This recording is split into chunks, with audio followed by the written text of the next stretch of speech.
Hello friends, स्वागत है आपका हमारे इस यूट्यूब चैनल जीएस भंडार में।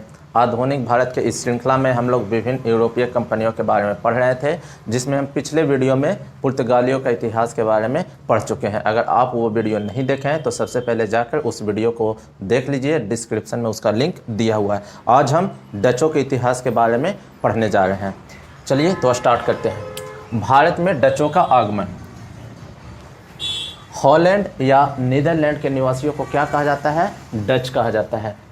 हॉलैंड जो है नीदरलैंड का पुराना नाम था। आज जो ये देश जाना जाता है नीदरलैंड के नाम से जाना जाता है, और यहाँ के निवासी को किस नाम से जानते हैं? तो डच के नाम से। यानी कि हॉलैंड और नीदरलैंड के निवासियों को डच के नाम से जाना जाता है।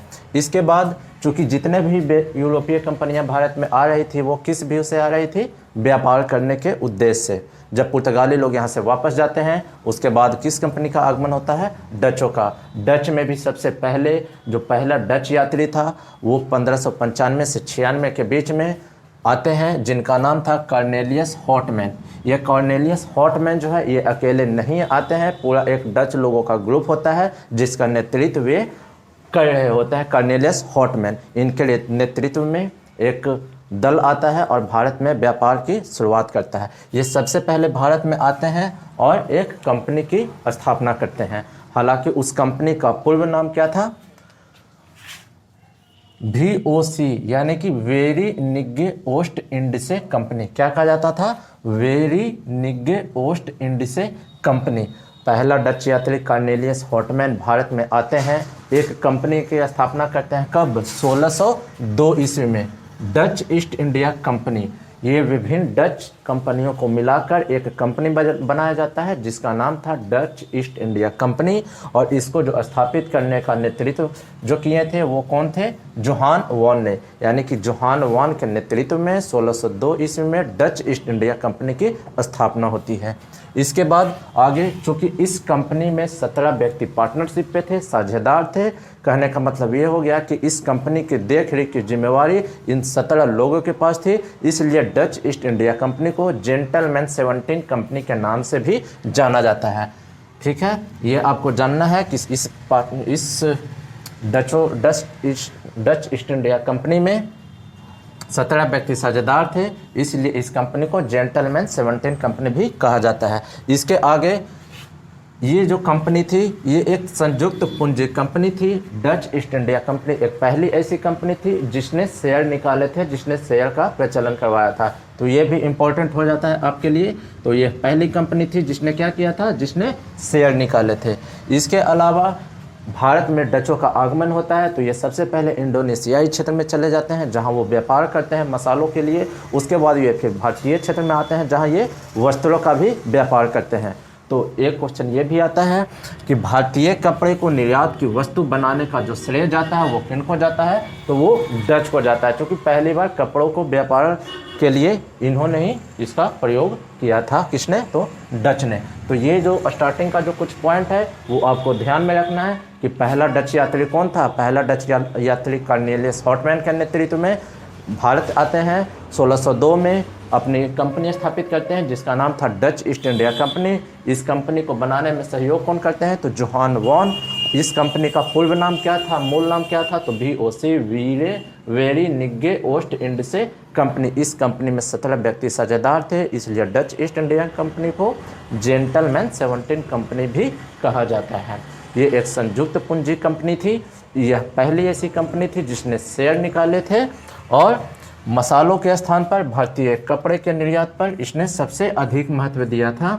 और ये भी जान लेना है कि भारतीय कपड़े को निर्यात की वस्तु बनाने का जो श्रेय जाता है वो डचों को जाता है। तो ये बेसिक बातें डचों के बारे में आपको जाननी है। अब आते हैं इसके आगे, डच द्वारा भारत में स्थापित कारखाने।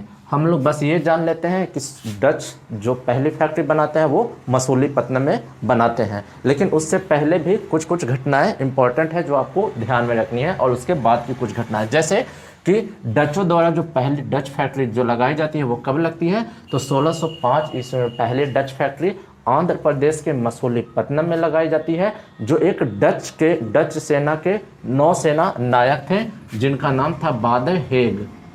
किन के नेतृत्व में? बादर हेग के नेतृत्व में पहली डच फैक्ट्री 1605 में आंध्र प्रदेश के मसूलीपट्टनम में लगती है। तो ये जान लेना है।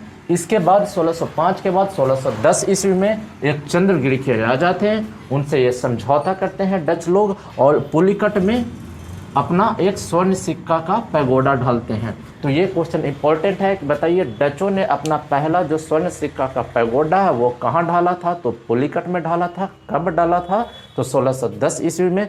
किससे समझौता कर ढाला था? तो चंद्रगिरी के राजा से समझौता कर ढाला था। ये चीज़ें आपको ध्यान में रखनी है। इसके बाद जो पुलिकट को जो ये मुख्यालय बनाते हैं, इसके बाद इसका स्थानांतरण कर दिया जाता है। कब? तो 1690 ईस्वी में पहले मुख्यालय जो पुलिकट हुआ करता था उसको मुख्यालय अब कहाँ स्थानांतरित कर दिया जाता है? तो नागपट्टनम में बदल दिया जाता है।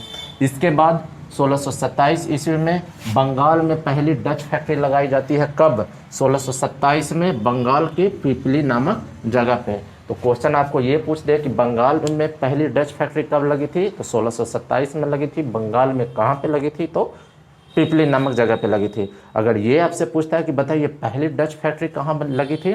तो 1605 में लगी थी, आंध्र प्रदेश के मसूलीपट्टनम में लगी थी। किसने लगवाई थी? तो ये बादर हेग ने। ये बादर हेग कौन थे? तो डच नौसेना के एक सेना नायक थे। चलिए, इसके बाद आता है 1653।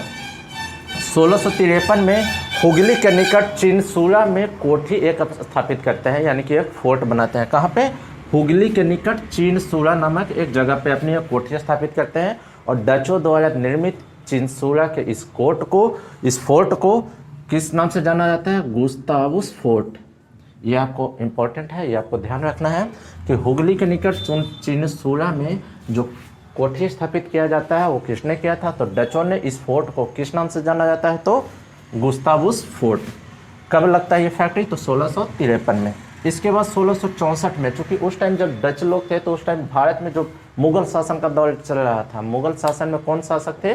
तो औरंगजेब। औरंगजेब ने डचों को 31.5% वार्षिक चुंगी पर औरंगजेब ने डचों को 31.5% वार्षिक चुंगी पर बंगाल, बिहार और उड़ीसा में व्यापार करने का क्या दे देते हैं? अधिकार देते हैं। इसके बाद धीरे धीरे अंग्रेज भी भारत में आ चुके होते हैं। चूँकि यह घटना कब की है? 1664 की है। ये देखिए 1664 की। इससे अंग्रेज कब आए थे? 1600 में। 1664 में फ्रांसीसी भी आ गए होते हैं, लेकिन ये स्टार्टिंग में ही था उनका। तो अंग्रेज और डच आपस में क्या हो जाते हैं? होड़ मच जाती है व्यापार के क्षेत्र में आगे बढ़ने की, जिसमें जो आपका अंग्रेज थे वो काफ़ी मजबूत हो जा रहे थे सैनिक मामले में, नौसैनिक मामले में, केंद्रीयकरण के मामले में, और डच इनसे कमज़ोर हो जाते हैं। और अंततः क्या होता है? अंग्रेज और डच के बीच एक युद्ध होता है। और ये युद्ध कब होता है? 1759 ईस्वी में। कहाँ? वेदरा, जो बंगाल में एक जगह का नाम है। वेदरा का युद्ध कब होता है? 1759 में, अंग्रेज और डच के बीच। अंग्रेज इसमें विजय हो जाते हैं और डच हमेशा के लिए पराजित हो जाते हैं और डच हमेशा के लिए यहाँ से वापस चले जाते हैं। ये जो वेदरा का युद्ध था इसमें अंग्रेजी सेना नायक कौन थे? Robert Clive. अगर आपको ध्यान हो तो थोड़ा सा पहले, अगर 1759 के पहले एक कौन सी घटना थी? 1757। कौन सी लड़ाई? पलासी की लड़ाई। और इसी पलासी की लड़ाई में जो रॉबर्ट क्लाइव थे वो क्या जीतते हैं? बंगाल जीतते हैं। तो वो खैर हम आगे बताएंगे आपको। तो आपको डचों का जो आगमन है, इनका जो इतिहास रहा है, इनके बारे में आपको शुरू से लेकर लास्ट तक जान लेना है। क्या क्या घटनाएं घटती हैं, कौन कौन सा इंपॉर्टेंट पॉइंट है। एक बार इसको पढ़ लीजिए और इसका ढंग से रिवीजन कर लेने के बाद आपका ये टॉपिक एकदम सही से क्लियर हो जाएगा। तो इसके बाद हम फिर मिलते हैं अगले वीडियो में अंग्रेज़ों का इतिहास। थैंक यू, धन्यवाद।